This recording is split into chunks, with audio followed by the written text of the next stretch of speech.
میرے ساتھ آج موجود ہیں پروفیسر ڈاکٹر محمد علی کریمی صاحب۔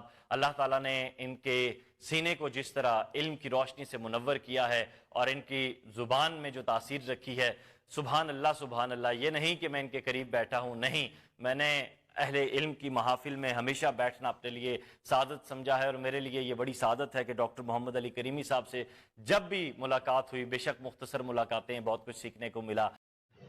السلام علیکم ورحمۃ اللہ وبرکاتہ۔ عزیز طلبہ کرام، اس بار پہلی مرتبہ ترجمہ قرآن کا پیپر فرسٹ ایئر میں ہوگا۔ اس حوالے سے چند باتیں اچھی طرح ذہن نشین کر لیجئے۔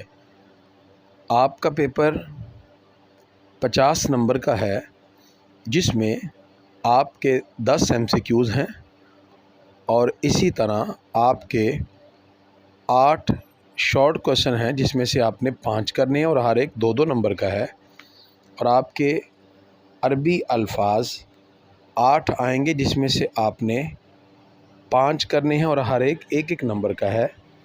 اس کے بعد آپ کو 5 آیات آئیں گی، جس کا با محاورہ 3 کا ترجمہ کرنا ہے، اور ہر آیت 5 نمبر کی، اس طرح 15 نمبر اس کے بنے، اور آخر میں لاسٹ کوشچن آپ کا لانگ ہوگا، جو کہ 10 نمبر کا ہے۔ اس طرح آپ نے 50 نمبر کا پیپر اٹیمپٹ کرنا ہے۔ چند باتیں اس میں اچھی طرح ذہن نشین کر لیجئے۔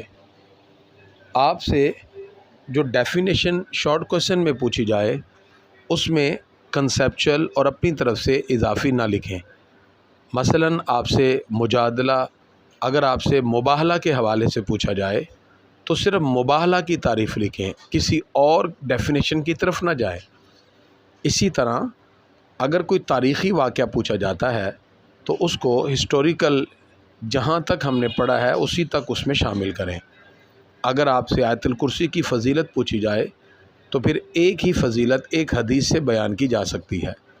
البتہ جو لانگ کوشچن ہے، اس میں اگر آپ کو مضامین کا کوشچن آتا ہے تو مضامین جس طرح ہم نے پوری صورت کو پڑھا ہے، آپ مضامین کے اندر کچھ نہ کچھ جو آپ کے ذہن میں پڑھتے ہوئے بہت سے سوالات اٹھتے تھے، جن کے جوابات ہم نے کلاس میں ڈسکس کیے، آپ اس کی بھی ہیڈنگ بنا کے اس میں شامل کر سکتے ہیں۔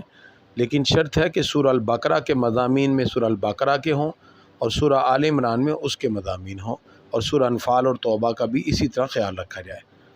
اور اس کے ساتھ ساتھ پیپر کرتے ہوئے کوشش کرنی ہے آیات میں کنسیپچول نہیں لکھنا۔ آیات کا ترجمہ ایز اٹ از وہی ہوگا جو لاہور بورڈ کی بک میں ہے، PTB کی بک کے مطابق۔ شارٹ کوشچن بھی جو PTB کی بک کے ہے، اس کے اکارڈنگ آپ نے کرنے ہیں، اس میں بھی آپ اپنی طرف سے اضافی نہیں لکھیں گے۔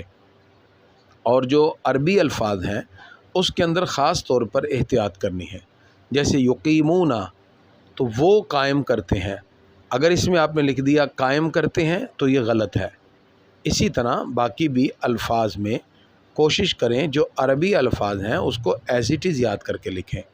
چند باتیں یہ بھی ذہن میں رکھیں کہ اسلامیات کے اندر جو کچھ ہم نے پڑھا، اس میں اور جو ترجمہ قرآن، اگر اس کے اندر تھوڑا سا فرق ہے تو پھر آپ نے جو اسلامیات کے پیپر کے اندر پڑھا تھا، اس کو اسلامیات کے پیپر میں لکھا ہے، ترجمہ قرآن میں آپ نے ترجمہ قرآن کے سلیبس کو فالو کرنا ہے۔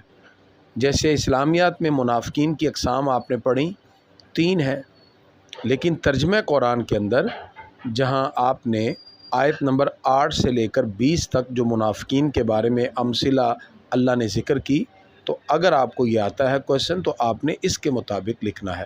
تو کوشش کریں اپنے سلیبس کو اچھی طرح تیار کریں، آیات کو مکس نہ ہونے دیں، ان کے ترجمے مکس نہ ہوں، اور اچھی طرح بامحاورہ ترجمہ کریں، تو انشاءاللہ آپ کا بہترین پیپر ہوگا۔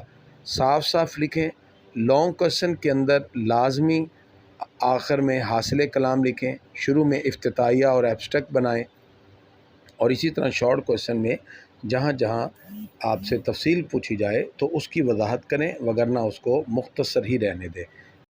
جس وقت ہم ڈیولپمنٹ کرنا چاہتے ہیں تو اس کے لیے ظاہر ٹیچر کا بنیادی کردار ہوتا ہے۔ اب ٹیچر تو دینا چاہ رہا ہے، لیکن اس کو تو ایک آپ نے سلیبس دے دیا نا کہ وہ اس کے مطابق رہے گا، وہ اسے ہل نہیں سکتا۔